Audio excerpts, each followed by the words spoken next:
Hei whakararangi mai i ona whakaaro e pāna ki ngā take tōranga pū o te wā ko te Ururoa Flevo māngai o te ropu tōranga pū Māori i te Waiariki tēnā koe te Ururoa. Mana hau, kia ora rā.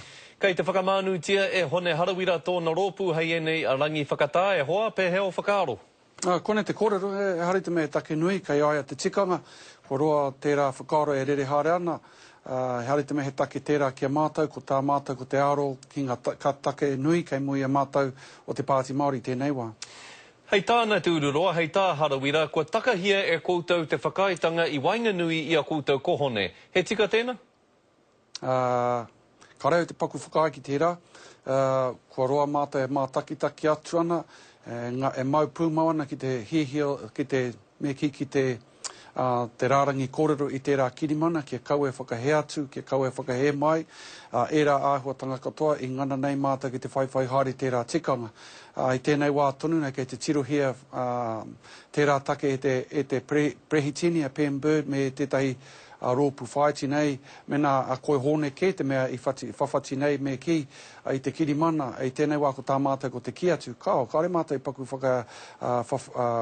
me ki whakahe, whawhati rā nei tērā kirimana, ko te kupu o te tangata, koe te mea nui kia mātou, o tā mātou ko te ki anei nā rārangi kōrero ko whakaaitia mai e tāua me waiho ki reira. Engari, kāre mātou i te whakaiki tērā, ko whawhati kei nei mātou i tērā kirimata. Te Ururoa i te ahurei atu hoi koe i ngā rangi whakatāne. I rongo kōrero anō koe mō tā rātou kokora hoi pāna ki te urewera?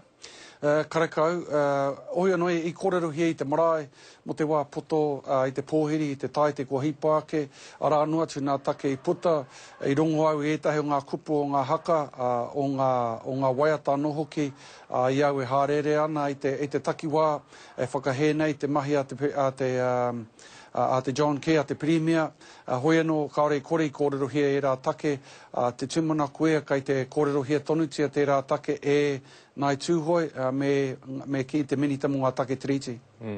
Me kōrero tāua mo te kiritanga ake o te takere moana i te rohe o te whānau Apanui, me te kai hautū waka moana no te whānau Apanui mau heretia mo te whakapōrearea i te mahia Petrobras. Pe ho whakaaro ki tēnā? Ia hōrere au ki tērā rongo i te atanei, o kamatu i ngā rā tata ko hipāke, e aroha atu ana kua eke ki tēnei o ngā taumata, te tikanga, kua kōrero tētahi ki tētahi, ki te kimi tētahi huarahi hei whāinga.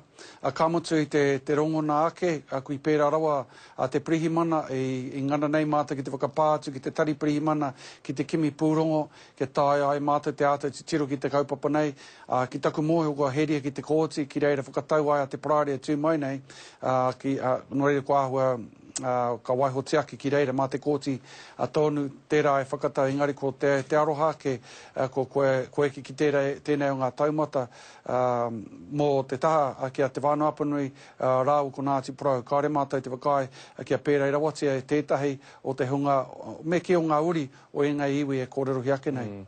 Kua whakatinana atu koe ki te whānau Apanui ki te kōrero ki a rātou mo te kiritanga ake o tō rātou papa moana?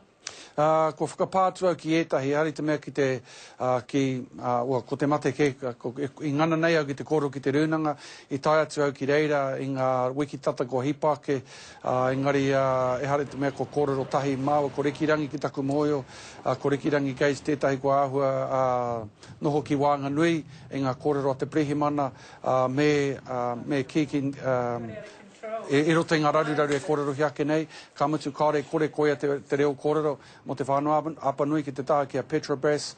Te tūmana koea ka huitahi te Premier, me te minista mo ngā take Māori, me ngā iwi e kōrero hi ake nei kia hoki mai te Premier i tā wai, i te mea taku mōhio konei te tahi huarahi hei whāinga, ka reno kia eki ki tērā taumata te kōrero a tētahi ki tētahi kanohi ki te kanohi, aha ko ngā kōrero i te pauka whakaata i hea rānei, waira konei tā mātou e whainei tēnei wā, kia kimi hui, kia whakarite hui rā, ki te tau te Premier, kia kōrero hia nā take nei. Tino rau e te Ururoa, pai rawa atu te kōrero atu ki a koe i tēnei ahi kia ora rā. Kia ora rā, Scotty.